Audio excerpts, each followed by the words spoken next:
Hey everyone, welcome back. Hope you're having a fantastic day so far. So in today's video, we have even more good news as a bill that involves Social Security and a big increase of anywhere between $300 to $700 per month is now guaranteed a vote, according to the Senate Majority Leader and Chuck Schumer.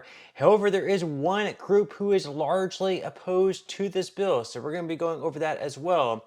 But before we go ahead and dive into it for today, if you would like to receive up to $18,000 in free stock or $18,000 in free cash, in a pinned comment below, I will be leaving a link to Weeble. All you have to do is once you click on that link is just sign up for a free account and then simply deposit at least $100. At that point in time, Weeble will be sending you 6 free stocks worth all the way up to $18,000. And if you'd rather just have the cash, all you have to do is once you receive the free stocks is just sell them for what they're worth and then transfer the cash value right back to your bank account.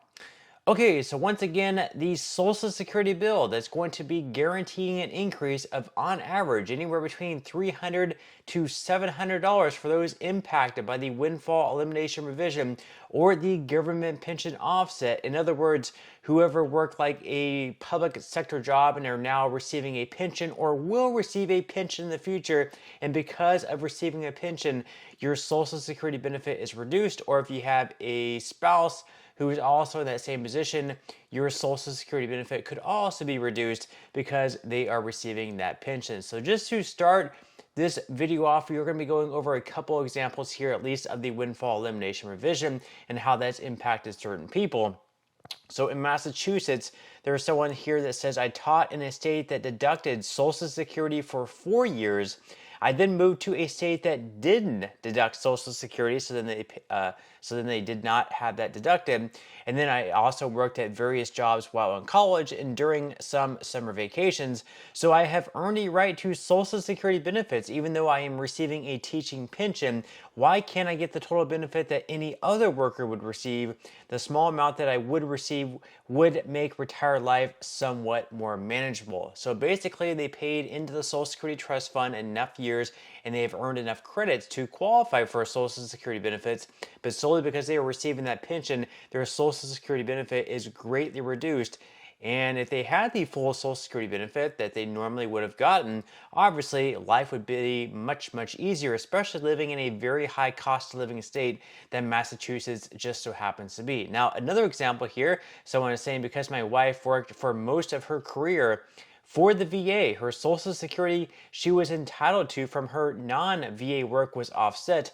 Here's what happened. Instead of receiving nearly $800 a month in Social Security, she gets only $289. So there, $511 less. She will get none of my survivor's Social Security benefit, which would be $1,581 as my beneficiary. We have been married for 45 plus years, and I have nearly 75 satisfactory Social Security years. So this person, $500 less, and also in the case, $1,581 for the survivor's Social Security benefits. So because of these two provisions, it is greatly reducing benefits for people receiving Social Security. And if this bill passes, again, on average, $300 to $700, but you can see in a lot of these cases, it's actually much more than those two amounts.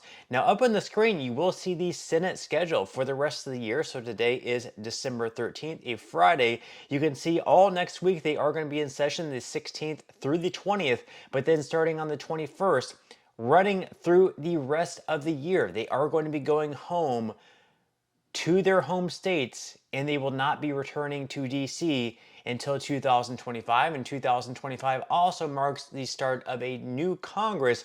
So basically, at the end of this year, this bill will be declared dead, and they will have to start back at square one, pass it once again in the House, and then comes right back to the Senate. So if they want to pass it, this is absolutely the best and easiest time to pass this bill. And thankfully, Senate Majority Leader Chuck Schumer has promised that he is going to make sure that this bill at least gets voted on, and he thinks there's also a pretty good chance that it passes. So according to CBS News, a House-passed bill that would expand Social Security benefits to millions of Americans just got a lifeline in the Senate. Senate Majority Leader Chuck Schumer said Thursday he would start the process for a final vote on the Social Security Fairness Act, which would get rid of two federal policies that keep a portion of Americans from getting their full Social Security benefits, including cops, firefighters, and teachers. Now, another example here, one living and breathing example, is Terry Hoover, a firefighter in Louisville, Kentucky for more than 20 years. Now retired, he says these two provisions cost his family more than $1,000 a month. So this is another example of more than that $300 to $700 average marker. He said, "My Social Security is reduced due to my pension." This is what Hoover told fellow first responders at a rally earlier in the week, as reported by a local CBS affiliate. "And then my wife, she was a nurse for 41 years and paid into the Social Security system, and I cannot draw one penny off of her because of my pension." So obviously he's in a very unfair situation.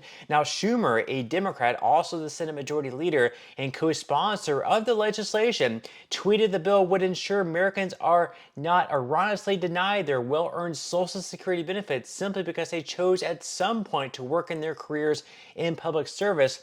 As Majority Leader, he can invoke a Senate rule that would skip a committee hearing and send the bill directly to a floor vote by the full Senate. They definitely need to speed this up because they only have 5 days left to get this thing passed before they go home to their home states, and then we have a new Congress in 2025. Now, the article goes on to say that decades in the making, the bill would repeal two federal policies: the windfall elimination provision and the government pension offset that broadly reduce payments to nearly 3 million retirees.